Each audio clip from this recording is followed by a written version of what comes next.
Okay, तो बच्चों solution करते हैं। ये मेजर टेस्ट था। पहला प्रश्न देखो। जब एक शिक्षक विद्यार्थियों को उनकी अधिगम आवश्यकताओं के आधार पर पढ़ाता है तथा उनकी अधिगम समस्याओं का समाधान करते हुए अधिगम स्रोतों की ओर ले जाता है, तो शिक्षण का स्तर क्या होगा? तीनों बातें होंगी। उनको जो चाहिए उस नीड को कैटर करेगा, और उनकी जो प्रॉब्लम्स हैं उनके सॉल्यूशन में हेल्प करेगा, और उनका ओरिजिन क्या है वहां तक ले जाएगा। तो कौन सा ये लेवल है टीचिंग का? तीन लेवल हम समझते हैं। पहला है स्मृति स्तर, जिसको ज्ञान स्तर भी बोलते हैं, हर्बर्ट वाला मेमोरी लेवल, प्राथमिक स्तर के लिए। दूसरा है विमर्शी चिंतन स्तर, रिफ्लेक्टिव, इसको बोलते हैं हंट वाला, रिफ्लेक्टिव लेवल चिंतन स्तर, उच्च स्तर के लिए। तीसरा है रचनात्मक स्तर, और चौथा है बोध स्तर। बोध स्तर अंडरस्टैंडिंग लेवल है, बीच वाला, मोरिसन वाला। तो मोरिसन, हंट और आपके हर्बर्ट, तीनों के स्तर, तीन स्तर हैं। रचनात्मक स्तर जैसा कोई स्तर होता नहीं है, तो इसका सही जवाब होगा रिफ्लेक्टिव लेवल होना चाहिए, क्योंकि स्रोतों की ओर ले गए, इसका मतलब हम बैक, फ्लैश बैक में भी जाएंगे और साथ में इसकी, इसका ओरिजिन क्या है उसको भी समझेंगे। तो ये हायर हायर स्टडी है, हायर लेवल है, जो कि रिफ्लेक्टिव लेवल होता है, हंट वाला चिंतन स्तर इसका आंसर होगा। तो सही जवाब ऑप्शन नंबर 2। बात समझ में आ गई? तो तीनों स्तर आपके क्लियर हो गए। रचनात्मक स्तर जैसा कोई लेवल शिक्षण का होता नहीं है। दूसरा प्रश्न देखो। किस सिद्धांत को क्षेत्रीय सिद्धांत के नाम से भी जानते हैं? तो ऐसा प्रश्न है तो कंफ्यूज नहीं होना है। एक तो क्षेत्रीय सिद्धांत कूट लेविन से हम जोड़ते हैं, लेकिन अधिगम की जो दो श्रेणियां हमने आपको बताई थी, व्यवहारवादी और संज्ञानवादी, उसमें संज्ञानवादी श्रेणी को ही एस एस लर्निंग भी कहते हैं, उसी को क्षेत्रीय सिद्धांत भी कहते हैं, उसी को सेंट्रल थियरीज भी कहते हैं, जिसके एग्जाम्पल हमने आपको बताए थे, कूट लेविन, इसके अलावा गेस्टाल्टवाद, और इसके अलावा टोलमैन का सिद्धांत। बेंडूरा वाला बीच में एक ब्रिज है। और व्यवहारवादी 5 सिद्धांत आपको बताए थे, थॉर्नडाइक, स्किनर, पेवलव, गुथरी और क्लार्क हल। ये सवाल पूछा गया था। क्षेत्रीय सिद्धांत के नाम से भी किसको जानते हैं? समग्रवाद, कोहलर का सिद्धांत, थॉर्नडाइक का सिद्धांत, स्किनर का सिद्धांत। तो स्किनर और थॉर्नडाइक के सिद्धांत तो एस आर थियरीज हैं, व्यवहारवादी सिद्धांत हैं। अब बच गए कोहलर और समग्रवाद। तो बच्चों ध्यान देना, कोहलर जब मिले थे तब इनके सिद्धांत का नाम बन गया था सूज का सिद्धांत, ठीक है। लेकिन गेस्टाल्टवाद इसका राइट आंसर होगा, और गेस्टाल्टवाद को ही हम समग्रवाद बोलते हैं, इसलिए यहां समग्रवाद आंसर करेंगे, कोहलर का सिद्धांत आंसर नहीं करेंगे। नेक्स्ट, तीसरा प्रश्न देखो। निम्नलिखित में से कौन सा कक्षा कक्ष अधिगम में निर्मितवादी पक्ष नहीं है? कंस्ट्रक्टिविज्म अप्रोच कौन सी नहीं है? पहला, विद्यार्थी समूह में कार्य करते हैं, बिल्कुल ये तो है। दूसरा, शिक्षक विद्यार्थियों से इंटरेक्शन करता है, बिल्कुल करता है। तीसरा, पाठ्य पुस्तक और अभ्यास पुस्तक पर आधारित अधिगम, और चौथा है अंतःक्रियापूर्ण अधिगम, ये भी होता है। तीसरा नहीं होता। हम आपको बार बार बता चुके हैं कि निर्मितवाद में समूह भी बनेंगे, इंटरेक्शन भी होंगे, ज्ञान का निर्माण बच्चा खुद ही करेगा, अपने दिमाग में करेगा, पर बैरियर्स को तोड़ना है, डिसिप्लिन की बात नहीं होगी, बाउंड्री की बात नहीं होगी, शिक्षक और पाठ्य पुस्तक से बाहर भी जाएंगे। इसलिए अगर ऐसा आ जाए पाठ्य पुस्तक पर आधारित या अभ्यास पुस्तक पर आधारित या रटना या शिक्षक ज्ञान का हस्तांतरण करना, तो वो सब कुछ गलत होगा। सही जवाब है ऑप्शन नंबर 3, ये निर्मितवादी बात की अवहेलना है। नेक्स्ट, 8 वर्ष का बालक अपने छोटे भाई की तरह घुटने पर चलता है, ये उदाहरण किसका है? प्रतिगमन, रिग्रेशन, युक्तिकरण, रेशनलाइजेशन, दमन, रिप्रेशन, या क्षतिपूर्ति, कंपनसेशन। हम आपको खूब एग्जांपल बता चुके हैं। पुराने दिनों में लौटना, back to pavilion, back to childhood, flight to childhood, तनाव दूर करने के लिए वो छोटा बच्चा बन जाता है, इसका मतलब पुराने दिनों में लौट रहा है। हम भी तो हैं, हमें भी तो देखो। ये एग्जांपल है प्रतिगमन का, रिग्रेशन इसका राइट आंसर होगा। नेक्स्ट, यदि सूत्र L equals to F E F into P F में L अधिगम को इंगित करता है, तो ई एफ पी एफ किसको इंगित करते हैं? ध्यान देना, फूट लेविन का ये सूत्र है। L लर्निंग है, F फंक्शनल है। लर्निंग दो चीजों का परिणाम है, फलांक है, एक तो एनवायरमेंट, दूसरा वातावरण, एक तो एनवायरमेंट, दूसरा व्यक्तिगत, व्यक्ति और उसके वातावरण के मध्य अंतरक्रिया है। पर यह भी याद रखना, एनवायरमेंटल फैक्टर्स होंगे, साइकोलॉजिकल एनवायरमेंट, और पर्सन होगा, वो भी साइकोलॉजिकल पर्सन होगा। मैं आपको बखूबी बता चुका हूं मेरे कोर्सेज में और हमारी बुक में भी, तो मेरे ख्याल से बहुत आसान रहेगा। एक तो व्यक्ति, एक उसका वातावरण। तो यहाँ देखिए, वातावरणीय कारक तो सही है, पर यहाँ अभिभावकीय आ गया इसलिए गलत हो गया, यहाँ सामयिक आ गया इसलिए गलत हो गया। यहाँ वातावरणीय कारक है और व्यक्तिगत कारक है, जो दोनों सही है, यहाँ सामयिक गलत हो गया। तो तीसरा राइट आंसर है। ये सारे बार बार पूछे गए प्रश्न है बच्चों। नेक्स्ट, अगला प्रश्न है, ज्ञान क्या है? ज्ञान क्या है मतलब एपिस्टेमोलॉजी की बात कर रहे हैं, ज्ञान के निर्माण की बात कर रहे हैं। तो निर्मितवाद है यहाँ पे, कंस्ट्रक्टिविज्म है यहाँ पे। पहला ऑप्शन है ज्ञान अनुभव के व्यक्तिगत निर्वचन का परिणाम होता है। दूसरा, ज्ञान एक व्यक्ति का व्यक्तिगत अनुभव होता है, व्यक्तिगत अनुभव होता है, ये बात अच्छी है। ज्ञान व्यक्ति के विचारों और दृष्टिकोणों को संसार में प्रस्फुटित करता है, बात अच्छी है। ज्ञान एक अनुभव है जो उसके व्यक्तित्व को दर्शाता है, व्यक्तित्व को तो नहीं दर्शाता पर ज्ञान अनुभव जरूर है। लेकिन पहला ऑप्शन देखिए आप, क्या फर्क हुआ। हम सब जानते हैं कि कंस्ट्रक्टिविज्म अप्रोच कहती है कि हर किसी का कंस्ट्रक्शन ऑफ नॉलेज का स्टाइल भी अलग है और वो उसका सब्जेक्टिव मैटर है। अब यहां देखिए दूसरे, तीसरे और पहले में क्या फर्क है। इनमें तो अनुभव कंप्लीट ले लिए, लेकिन पता नहीं कितने अनुभव होते हैं हमें रोज बरोज दिन प्रतिदिन की जिंदगी में, लेकिन सारा का सारा कंस्ट्रक्शन ऑफ नॉलेज नहीं होता, केवल वही जिसको हम सिलेक्ट करते हैं। तो सिलेक्ट करना यहाँ निर्वचन है, सिलेक्टेड है और साथ में सब्जेक्टिव भी है। तो पहला ऑप्शन बहुत बढ़िया है और पहला इसका आंसर है कि हम सिलेक्टेड चीजें जिनको ज्ञान के निर्माण में काम लेते हैं, प्लस वो सब्जेक्टिव होता है, मेरा कुछ और है आपका कुछ और है, इसलिए first option is the right answer. अनुबंध होने के लिए घटनाओं का उपयुक्त क्रम बताइए। US UR CR, CS CR UR, CS US UR, UR US CS. तो आपको बता चुका हूं पहले बखूबी, फिर भी सुन ले। कई बार यूसीएस आता है, कई बार केवल यूएस आता है, कई बार यूसीआर आता है, कई बार केवल यूआर आता है, बातें की है। तो हमने आपको याद है अनुबंध के 3 चरण बताए थे। सबसे पहले पेवलोव ने दिया था भोजन, कुत्ते ने गिराई थी लार।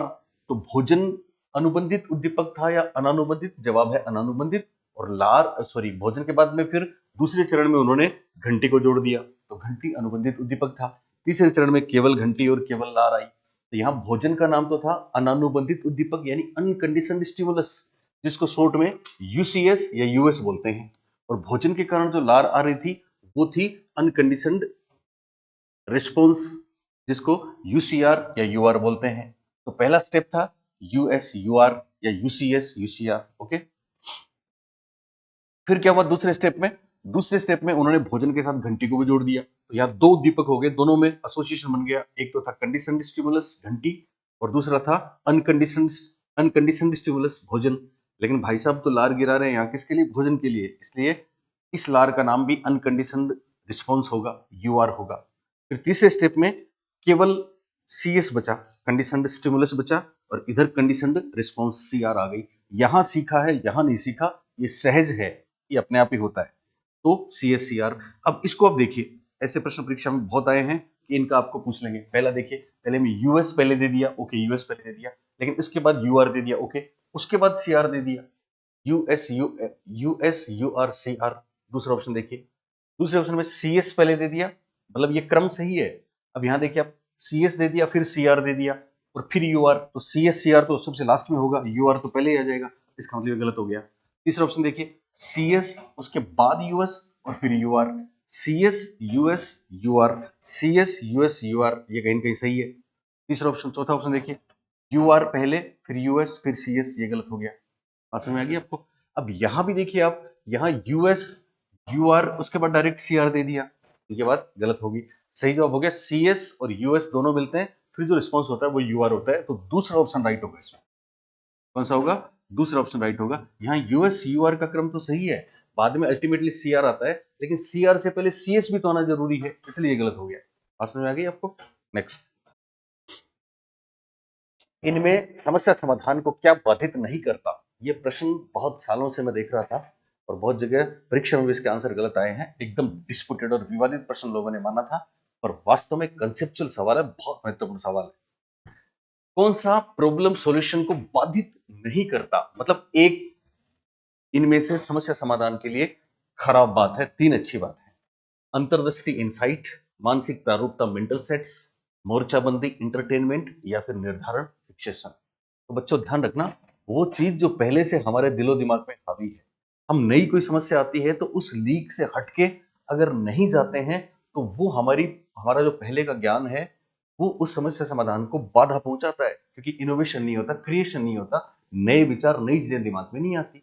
अब यहाँ पे ध्यान देना, निर्धारण फिक्सेशन, इसको देख के आप आराम से समझ सकते हैं। ऐसा फिक्सेशन तो पहले से जो तय है वही हम करते हैं, लकीर के फकीर हैं, इसलिए ये तो समस्या समाधान को बाधित करता है। उसके बाद है मानसिक प्रारूपता मेंटल सेट। मेंटल सेट भी एक जैसी बात है, मेंटल सेट भी पहले से जो दिमाग में फीड है वैसा ही हम सोचते हैं, उसके बाहर जाते ही नहीं है, बियॉन्ड द लाइन जाते ही नहीं है। आउट ऑफ द बॉक्स सोचते ही नहीं है, इसलिए ये दोनों तो हो नहीं सकते क्योंकि दोनों ही बाधित करते हैं। अब बचे दो, अंतर्दृष्टि, इनसाइट। बहुत बार इसको आंसर माना था पर वास्तव में आंसर नहीं है, क्योंकि इनसाइट क्या है? हमारी इनसाइट हमारे पास्ट एक्सपीरियंसेस का रिफ्लेक्शन है। हमारी अंतर्दृष्टि हमारे पूर्व अनुभव, आज तक जो सीखा है उसी को प्रकट करता है। इसका मतलब कहीं ना कहीं इनसाइट या अंतर्दृष्टि भी हमें एक बाउंड्री में बांधता है, तो ये भी बाधा है। इंटरटेनमेंट जो शब्द है, यहाँ हिंदी में मोर्चाबंदी से कोई स्ट्रेटजी समझ के इसको आंसर कर सकता है, पर इंग्लिश वाला टर्म देखना है इंटरटेनमेंट। इंटरटेनमेंट एक ऐसी चीज है कि आप मजाक मजाक में, मजे में कुछ भी कर सकते हो, और कुछ भी कर सकते हो तो आप उस बैरियर को, उस बाधाओं को तोड़ भी सकते हो, आप आउट ऑफ द बॉक्स जा भी सकते हो। लिहाजा मोर्चाबंदी वो चीज है जो समस्या समाधान को बाधित नहीं करता, बल्कि आपको पता है जाने कितने ऐसे आविष्कार हैं जो खेल खेल में यूं ही हुए हैं। तो खेल खेल में out of the box innovation है, क्रिएशन है, और इनोवेशन और क्रिएशन समस्या समाधान की बहुत बड़ी बात है।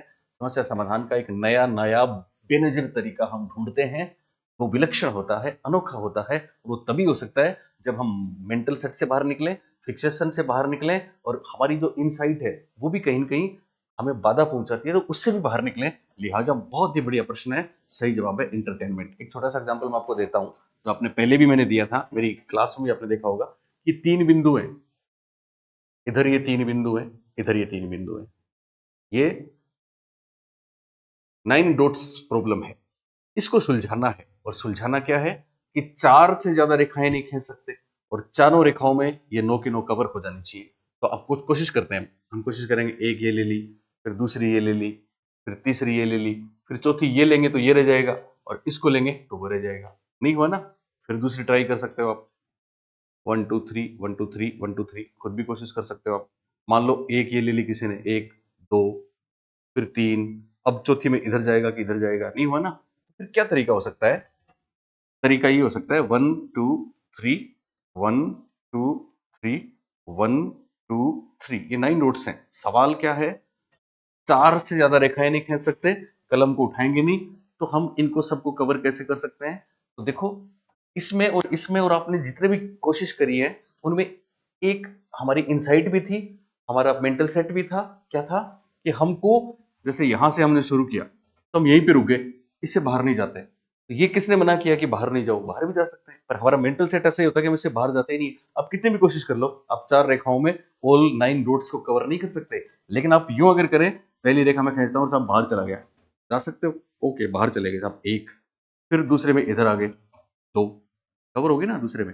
पहली में आप इधर इससे बाहर चले गए, फिर ये दूसरी है, इसने इसमें आपने इसको कवर कर लिया, बाहर आ गए, दो ही तो रेखा हुई। फिर तीसरे में आप यहाँ पे आ जाए, तीन, और चौथी में इन दोनों डॉट्स को कवर कर देंगे। तो ये समस्या समाधान हुआ, सॉल्यूशन हुआ। कब हुआ? जब हमने वो बाउंड्री तोड़ दी कि अब यहाँ तक ही जाना है, आगे नहीं जाना। आगे नहीं गए तो सोल्यूशन मिला ही नहीं, आगे गए, इधर भी आगे गए तो हमको सोल्यूशन मिल गया।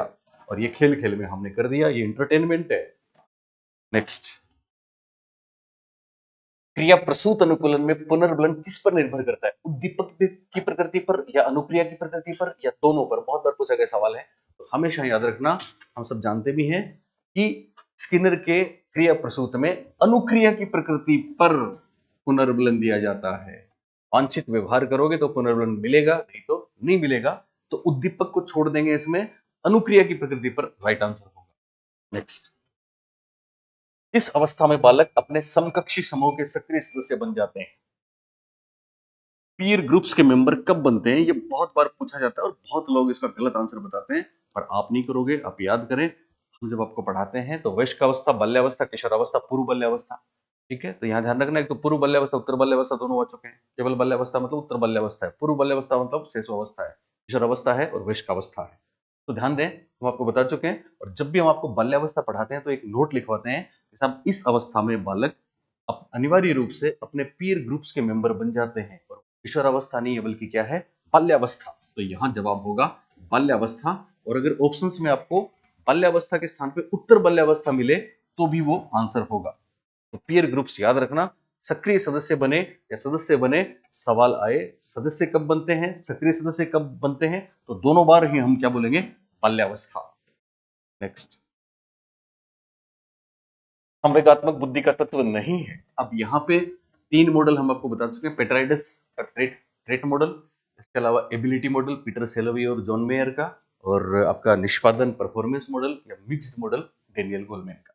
तो मिक्स्ड चीजें हैं, दोनों में ही कौन कौन चीजों को माना गया है। तो संवेगों का प्रबंधन क्या होता है, बिल्कुल होता है। सेल्फ मोटिवेशन क्या होता है, संवेगों का प्रबंधन एबिलिटी मॉडल का एक पार्ट है। सेल्फ मोटिवेशन डेनियल गोलमैन के मिक्स्ड मॉडल का एक पार्ट है। दूसरों के संवेगों को पहचानना, दूसरों के संवेगों को पहचानना ये भी एम्पैथी है, याद है आपको एम्पैथी, डेनियल गोलमैन। और सजीवों में विभेदन करने की क्षमता जैसी कोई बात नहीं कही गई, ये बहुत बार पूछा गया है, लिहाजा राइट आंसर है सजीवों में विभेदन करने की क्षमता रखना। नेक्स्ट अगला सवाल है, कौन सी विधि उद्दीपक व अनुक्रिया के मध्य संबंधों पर आधारित है, अंतर्दर्शन, प्रयोगात्मक, मनोगत्यात्मक, समस्या समाधान। तो देखो बच्चों, उद्दीपक व अनुक्रिया जहां आता है वहां हमको व्यवहारवाद याद आता है, बिहेवियरिज्म आता है ना। अब बिहेवियरिज्म, व्यवहारवाद क्या करता है, व्यवहारवाद मनोविज्ञान को साइंटिफिक सब्जेक्ट बनाता है, क्योंकि व्यवहारवाद यूज करता है एक्सपेरिमेंटल मेथड। इसका सही जवाब है प्रयोगात्मक विधि। कैसे होगा ये, प्रयोगात्मक विधि याद रखना, प्रयोगात्मक विधि आए, वस्तुनिष्ठ प्रेक्षण आए, अवलोकन विधि आए, वस्तुनिष्ठ विधि आए, हमको इसको किससे जोड़ना है, व्यवहारवाद से जोड़ना है। तो यहां सही जवाब होगा प्रयोगात्मक विधि। अंतर्दर्शन के विरोध में व्यवहारवाद है, व्यवहारवाद वही दर्शन की बात करता है, इसलिए आंसर दूसरा होगा। ज्ञान व्यक्तिगत रूप से निर्मित होता है, ओके, तथा समान रूप से वैध होता है, ओके। यह निर्मितवाद का कौन सा सिद्धांत है, मनोवैज्ञानिक, सामाजिक, रेडिकल, समाजशास्त्रीय। ध्यान देना, ज्ञान व्यक्तिगत रूप से निर्मित होता है, ये तो निर्मितवाद बोलता है। समान रूप से वैध होता है तो कहीं कहीं सब्जेक्टिव नहीं होता, सबके लिए वही होता है। तो एक अवधारणा देने वाले थे वॉन ग्लेजरफील्ड। वॉन ग्लेजरफील्ड नाम भी याद रखना, इन्होंने निर्मितवाद का एक प्रकार बताया है, वॉन ग्लेजरफील्ड या ग्लेजरफील्ड, और वो प्रकार है रेडिकल कंस्ट्रक्टिविज्म। क्या है वो, रेडिकल कंस्ट्रक्टिविज्म, और यही इसका आंसर है। मैं आपको फिर बता दूं, इंग्लिश का हिंदी में रेडिकल आएगा तो बहुत बढ़िया बात है, अगर हिंदी में कुछ और आ गया तो भी इंग्लिश में आपको रेडिकल मिलेगा, उसको जरूर ध्यान रखना है। हिंदी में रेडिकल के लिए तुच्छ निर्मितवाद शब्द विपरीक्षाओं में पूछा गया है, तुच्छ निर्मितवाद, या फिर त्रिजीय निर्मितवाद शब्द विपरीक्षाओं में आ चुका है। तो त्रिजीय आए कि तुच्छ आए हमको याद रखने की जरूरत नहीं है, हम तो रेडिकल कंस्ट्रक्टिविज्म याद रखेंगे। और रेडिकल कंस्ट्रक्टिविज्म के प्रणेता है वॉन ग्लेसरफील्ड। और एज इट इज ऐसा प्रश्न आपको सेम लैंग्वेज में परीक्षा में मिल सकता है, फर्स्ट ग्रेड में काफी पूछा गया है कि ज्ञान व्यक्तिगत रूप से निर्मित होता है तथा समान रूप से वैध होता है। अगला सवाल, सीखने की तत्परता का क्या अर्थ है, रेडीनेस इन लर्निंग क्या है, शिक्षार्थियों की सामान्य योग्यता, शिक्षार्थियों का वर्तमान संज्ञानात्मक स्तर, थॉर्नडाइक का तत्परता का नियम, या फिर सीखने की प्रकृति को संतुष्ट करना। तो बहुत अच्छा प्रश्न था, बहुत बार रिपीट हुआ है, ध्यान देने वाली बात है। हम आपको बहुत बार बता चुके हैं बायोलॉजिकल रेडीनेस या बायोलॉजिकल मेच्योरिटी, ये टर्म दिया था जेन पियाजे ने। उन्होंने कहा था कि जब तक बच्चा बायोलॉजिकली रेडी नहीं होगा तो हम उसको सीखने के लिए एबल नहीं मानेंगे। आपको एग्जांपल दिए थे हमने कि 4 साल के बच्चे को आप मैथ्स के फॉर्मूले बताएंगे तो वो सीख नहीं पाएगा, क्योंकि वो अभी बायोलॉजिकल रूप से रेडी नहीं है। और बायोलॉजिकल रेडी होने का मतलब है कि अभी उसका दिमाग इतना विकसित नहीं हुआ। इसका मतलब ये बच्चे के वर्तमान संज्ञानात्मक स्तर को इंगित करता है। तो सही जवाब है शिक्षार्थियों का वर्तमान संज्ञानात्मक स्तर। नेक्स्ट